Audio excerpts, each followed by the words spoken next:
There are many Islamic movements nowadays. How to know which one is Salafi? Well, ask them. They're real proud of it. Do you really want the answer to this one? You guys want the answer to this one? It's not our topic. Do you want the answer to this? You don't want to hear it, do you? You're not a Salafi, are you? Okay. Actually, there are things that are called deviant groups, and then there are groups which are normal, but people try to turn it into something deviant.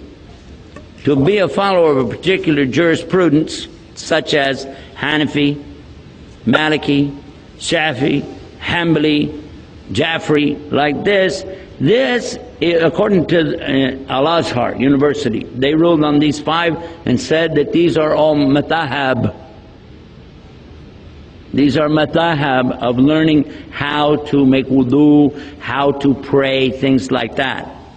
And if somebody follows one or the other, that's fine, because you don't have time to become a scholar, great. If you want to go further than that, you can. But the point here is, those are normal groups. You can also have groups that are, let's say, the Muslim Youth Soccer Team, or the Kuala Lumpur Muslim Ladies Association for helping the orphans. These are all groups. There's nothing wrong with that. The deviance comes in when they try to tie whatever they're saying to Islam and claim that it's the only Islam. There's where the deviance comes. Islam is wide and it allows a lot. It's not tolerance, not like we said before, but it's out of Allah's compassion and His mercy that a lot of things didn't really come up at the time of the Prophet ﷺ, so that you would just say definitely that guy's out of it, this guy's out of it. He didn't want us to do that. He talked about it and Allah talked about it. We are the ummatun wasatun. Wasta is to be in the middle. We stay in the middle. We don't go to the extremes. There's no such thing as radical Islam, because radical is out of Islam. Okay, now, having said that, and I'm talking about the words only, not the people, the words. There are very good people who call themselves Sufis. They're very good. But the word Sufi itself was not something that came from Prophet Muhammad. So you can be a good person without being a Sufi. Okay? And you can get to Allah without following a tariqah. Now, I have heard some of them say you can't. Well, now they're going to have to prove their point for me. We're going to give them the chance to be a scientist and bring you proof. I mentioned that only one. There are many where people will say our group is the only group. Most of the people in the groups don't really have this attitude, but there are extremists. And when somebody says we are Salafi, first of all, I'm going to guess that he doesn't know the Arabic language. I'm going to guess he probably doesn't know. Or he said it so much he forgot what it really means. Salaf means somebody who's dead and gone. These are your predecessors. So a guy stand there telling you, I'm dead. And they say Salaf Asali, righteous predecessor. Okay, I'm a dead righteous guy. It doesn't work. The one who came up with this idea was actually a very good scholar, but he was a loner in that he had his own thing going. He didn't come from a particular following of anything. He just come up with a lot of stuff on his own. He was an expert in his studies in hadith. He was one of the best muhaddith in the last century. He died in September of 1999, and if you see a picture of him, you look at me, you look at him, you say he must come from the same family. Very much alike. His name was Sheikh Nasruddin al-Albani. He did some wonderful things. MashaAllah, we make dua for him.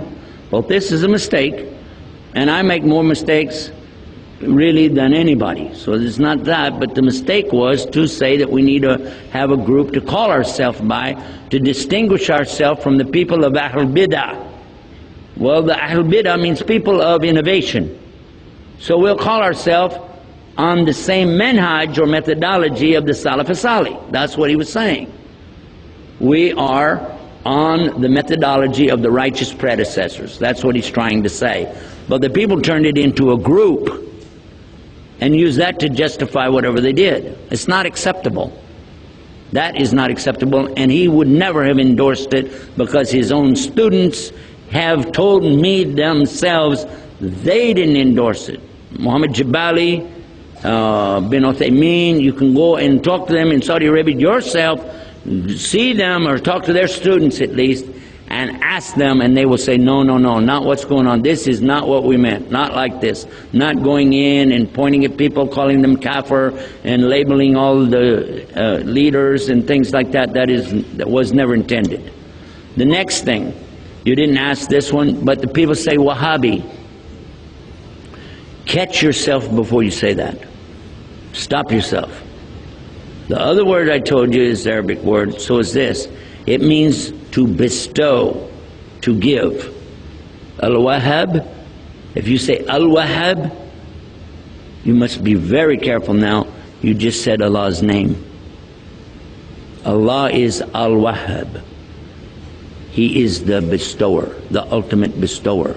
So you don't take Allah's name and play with it like that.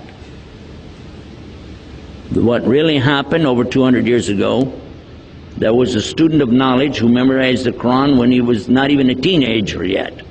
He studied all of the fiqh, jurisprudence of the Hanafi. Then he began to study others, and his father, who was a scholar, told him to stop. Just stay with what we have. He said, I want to learn the others.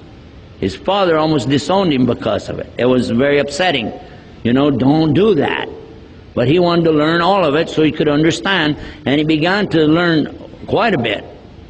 He became convinced that he needed to learn more, and he discovered through this learning that the people of his time were making a grave mistake.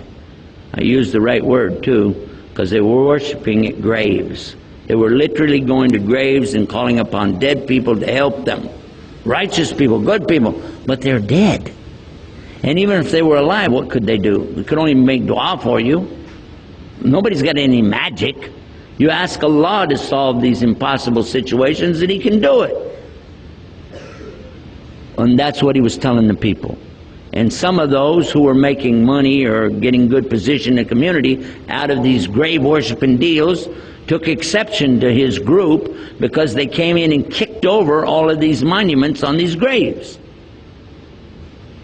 And of course they had no evidence to support what they did, so instead of dealing with the rationale of, why don't you look at what you're doing is wrong, instead they labeled his followers as Wahhabi.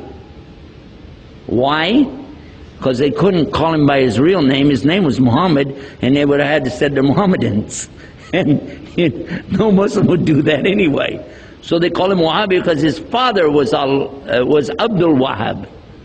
So he was Muhammad ibn Abdul Wahhab, and he wrote a book called Kitab al-Iman. The book, if you read it and take the cover off and you don't know who wrote it, you'll say, this is a great book.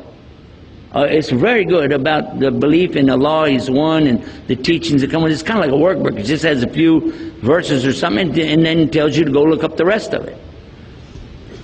And it was given to some scholars who were attacking and saying, these Wahhabi people, so and so on. So what do you think about Kitab al-Iman? Says it's a bad book, don't read it. It's okay. So they gave him the book without the cover on it. Didn't tell him. This is a scholar. I'm not going to tell you who. Big scholar. Current. He read it and he loved it. He said, this is the aqidah of a real Muslim, the belief system of a real Muslim. And when they said, well, here's the cover for the book, and he went, huh?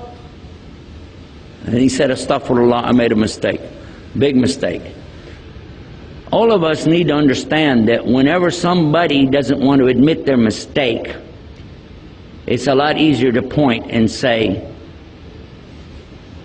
he's a Wahhabi. They're so-and-so. They're such and such. Rather than admit what? And we're going to go back and look again at what we said in our speech. The king has no clothes. Ooh. All of us make mistakes. Just admit it. What is the big deal? Only Allah is free of mistakes.